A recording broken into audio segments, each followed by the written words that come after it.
قال أنبئوني بأسماء هؤلاء।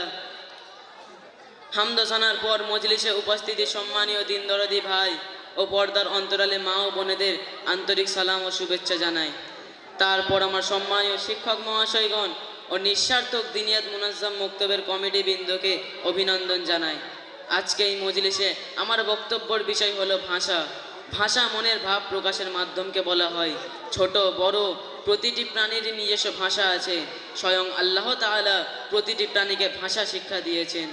কীট পতঙ্গ পশু পাখি ভাষা হয়তো বোঝে, কিংবা সারা বিশ্বের একই প্রজাতির পশু পাখির ভাষা হয়তো একই রকম নাকি ভিন্ন রকম, তা আমরা কিছুই বুঝি না। কিন্তু আশরাফুল মাখলুম মানুষ সারা বিশ্বের মানুষের হরেক রকম ভাষা, ভিন্ন ভিন্ন এলাকায় ভিন্ন ভিন্ন জনগোষ্ঠীর ভিন্ন ভিন্ন ভাষা। আবার সময়ের পরিবর্তনেও ভাষায় পরিবর্তন হয়। সম্মানীয় শুধু কিছু কাজ মানুষ স্বভাবগতভাবে শিখে যায়, সেগুলো তাকে শেখাতে হয় না। যেমন পানাহার, নিদ্রা, জাগ্রত হওয়া, হাসি কান্না ইত্যাদি। কিন্তু ভাষা প্রকৃতিগতভাবে শেখার জিনিস নয়, ভাষা শিখতে হয়। আল্লাহ তাআলা প্রথম মানুষ হযরত আদম আলাইহিস সালামকে ভাষার প্রশিক্ষণ নিজেই দিয়েছিলেন।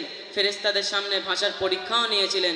তখন আল্লাহ তাআলা হযরত আদম আলাইহিস সালামকে বললেন, তুমি ওদেরকে ওই জিনিসগুলোর নাম বলে দাও। যখন তিনি তাদেরকে সেসবের নাম জানিয়েছিলেন, তখন আল্লাহ তাআলা সূরা বাকারার আয়াত 33-এর মধ্যে ঘোষণা দেয়, আমি না তোমাদের বলেছিলাম আমি নবমণ্ডল ও ভূমণ্ডলে এমন সমস্ত নিগূঢ় তথ্য জানি যা তোমরা জানো না, যা তোমরা প্রকাশ করে থাকো তা আমি জানি। শ্রোতা মণ্ডলী, আদম আলাইহিস সালামকে স্বয়ং আল্লাহর পক্ষ থেকে সমস্ত ভাষা শিক্ষা দেওয়া হয়েছিল যা ফেরেশতারা জানতো না। বুদ্ধি, মেধা আর শক্তি অসংখ্য নিয়ামত নয়, ভাষাও নিয়ামত স্বরূপ নিয়ে প্রথম মানুষ দুনিয়াতে এসেছিলেন। তারপর বংশ পরিক্রমায় পূর্ববর্তীদের কাছে পরবর্তীরা বিনা শ্রমে ভাষা শিখেছিলেন। যেমন একজন মা শিশুর প্রথম ভাষা শিক্ষক। মাতৃগর্ভ থেকে শিশু তার মায়ের ভাষার সাথে পরিচিত হয়। বিনা প্রয়োজনে অবুঝ শিশুর সাথে মা অনেক কথা বলে, মা নিজেও বোঝে না। বিনা পরিশ্রমীকে বিনা কষ্টে বিনা বিরক্তিতে সে শিক্ষকতা করেছে। এই জন্য মায়ের মতন মাতৃভাষাও আমাদের কাছে অতি প্রিয়। সম্মানীয় উপস্থিতি, মহানবী সাল্লাল্লাহু আলাইহি ওয়াসাল্লাম তার মাতৃভাষা আরবিকে খুব ভালোবাসতেন। এই ভাষার চর্চার জন্য বিশেষভাবে উৎসাহ দিয়েছেন। তাই আমাদের প্রত্যেকের জন্য প্রয়োজন হলো মাতৃভাষার প্রাধান্য দেওয়া এবং সেটা যথাযথ শিক্ষা দেওয়া।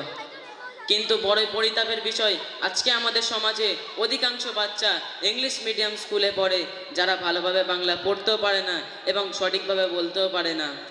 আমরা মনে করি ইংরাজি পড়লে অথবা বললে সমাজে তার নাম উচ্চ হবে।